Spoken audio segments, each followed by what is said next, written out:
Je vais parler de l'islam et de ce qu'est une lecture historique en relation avec la nécessité de se donner un terrain. Je m'aperçois de plus en plus, à lire vos commentaires, combien il est difficile de penser juste sur un texte du passé si on ne parvient pas à comprendre ce qu'est un terrain.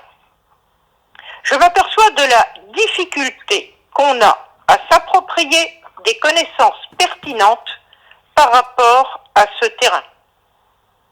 Toute lecture qui méconnaît la réalité concrète, telle qu'elle a pu être vécue et perçue par les hommes d'un terrain premier, toute lecture qui méconnaît cela est une reconstruction.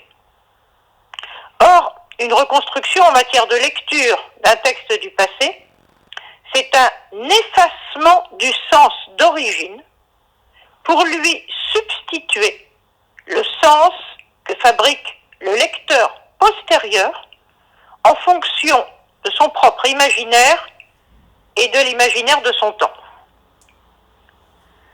Cette démarche est totalement naturelle dans la lecture ordinaire, mais elle doit se combattre dans une lecture historique. Car une lecture historique cherche à comprendre le sens d'un texte du passé tel que l'ont perçu des hommes qui ne sont pas nous dans une société qui n'est pas la nôtre. Si on s'en tient à la lecture première du Coran, celle qui fait écho à un terrain historique, alors il faut penser en fonction du mode et du milieu de vie dans lesquels vivaient les auditeurs premiers de la parole coranique. Même si cela choque certains, je dirais, en exagérant à peine, qu'il faut penser bédouin, ou en tout cas qu'il faut penser tribal, car la société était de ce type. Mais, dira-t-on, pourquoi penser bédouin? Les Mécois n'étaient pas des nomades. À cela je réponds. C'est ainsi, parce que les Mécois, bien que sédentarisés autour d'un point d'eau, relevaient de l'économie pastorale, forcés qu'ils étaient de se déplacer constamment pour l'approvisionnement de leur cité isolée. Dans tous les cas, cela les contraignait à un trajet d'environ une semaine aller-retour, qu'ils aillent à 1800 mètres d'altitude dans la montagne de Taïf, ou qu'ils se rendent dans une vallée agricole proche de la côte de la mer Rouge. Je fais au passage un correctif pour certains. Taïf, dans sa haute montagne, n'a jamais été une étape caravanière. La grande piste qui reliait le sud de l'Arabie au nord de la péninsule pour rejoindre le Proche-Orient, cette grande piste passait à l'est des montagnes côtières, donc à 3 nuits de marche à l'est de la Mecque. Il faut donc corriger les nombreuses cartes qui font encore de la Mecque un carrefour caravanier. Cela n'a jamais été le cas. Celui qui lit le Coran à la lumière de son terrain est frappé par l'importance qui occupe l'imaginaire du désert. On constate cependant qu'il s'agit moins d'un désert vécu, puisque les Mécois n'étaient pas des nomades, que d'un désert côtoyé, parce que contigu à la cité mécoise. Ce désert n'en est d'ailleurs que plus terrifiant. Ce vécu mécois, qui transparaît de façon frappante dans le texte du Coran, permet d'écarter de façon catégorique l'idée si à la mode aujourd'hui dans certains milieux y compris les milieux savants, de l'islam qui serait né en dehors d'Arabie, que ce soit à Pétra ou ailleurs au Proche-Orient. L'hypothèse de Pétra est particulièrement ridicule du fait que la cité christianisée à l'époque byzantine avait été détruite au début du IVe siècle par un violent tremblement de terre. La ville n'existait plus au VIe siècle. Quant aux Omeyyades, auxquels certains prêtent une invention du passé mécois, ils sont eux-mêmes des Mécois d'origine directe. Muawiyah, le premier calife de leur dynastie, est né à la Mecque. Dans le monde tribal, pourtant si prompt à dénoncer et à railler les fausses généalogies, cela n'a jamais été contesté par personne.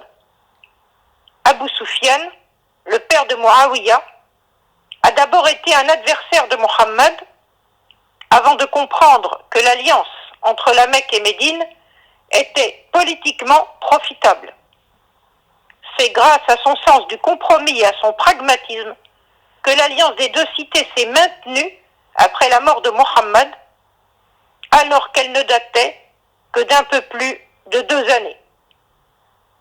C'est grâce à cette alliance politique conservée entre les deux villes que l'islam doit exister.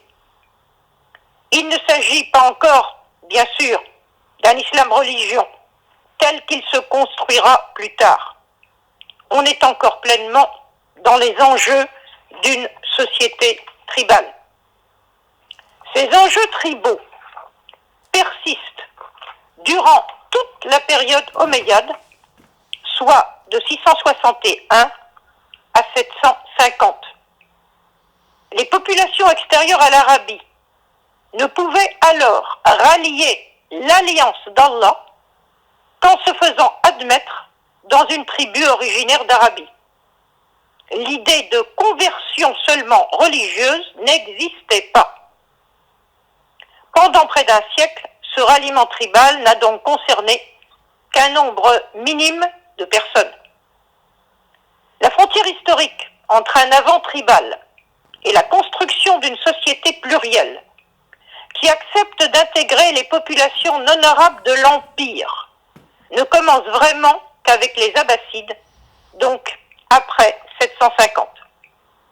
Les Abbassides sont pourtant eux aussi d'origine mécoise, mais ils sont suffisamment loin de leur origine, du point de vue temporel comme spatial, pour devoir évoluer et prendre en compte une situation nouvelle.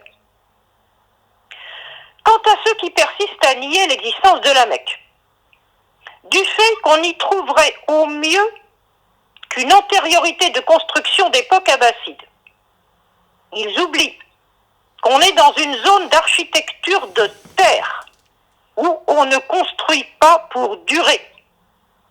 Dans ce type de société, les architectures trop durables ou trop élevées étaient considérées comme une marque d'orgueil insensé et comme un défi à Dieu.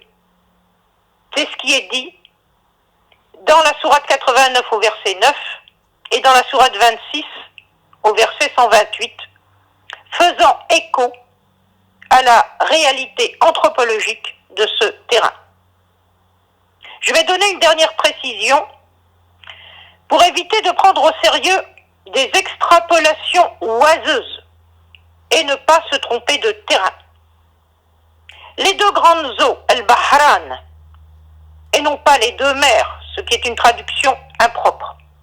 Les deux grandes eaux renvoient au delta du Tigre et de l'Euphrate, dont les eaux douces se rejoignent pour déboucher sur les eaux salées du golfe Persique.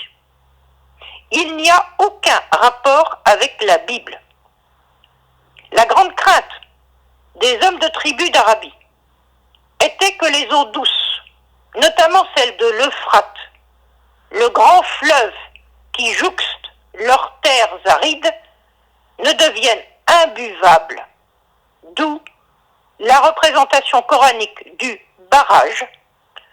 Voyez les vidéos que j'ai faites à ce sujet. bientôt.